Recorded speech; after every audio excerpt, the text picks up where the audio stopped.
একটা বড় ট্যাংরা মাছ আজকে আমি পাতায় দেব। একটু সর্ষের তেল দেব।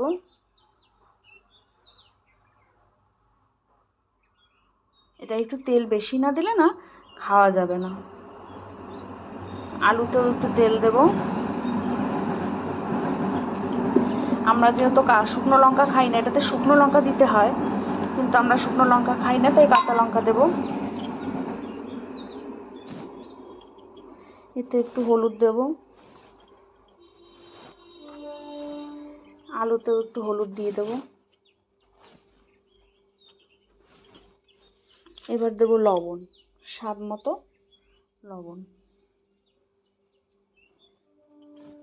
মাছেও একটু লবণ দেব।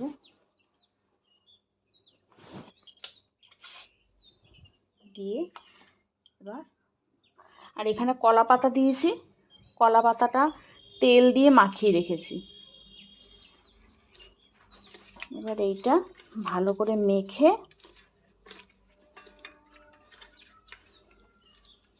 সুন্দর করে মেখে যেন পুরো মশলাটা ঢোকে এর মধ্যে, সেরমভাবে। মশলা কিছুই না, শুধু লবণ আর হলুদ আর সর্ষের তেল ভালোভাবে মেখে এবার আমি এই পাতাটার মধ্যে বসিয়ে দেব সুন্দর করে,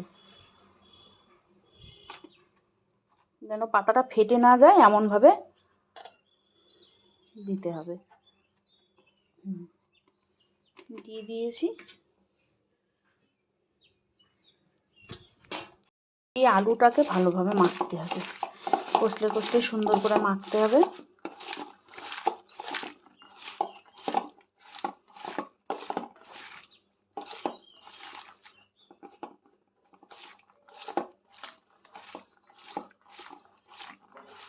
মাখা হয়ে গেছে।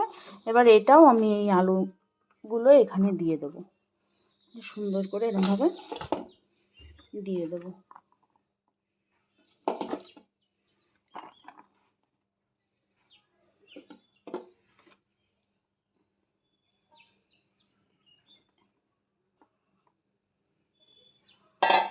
এবার এরকমভাবে মাছটা হবে,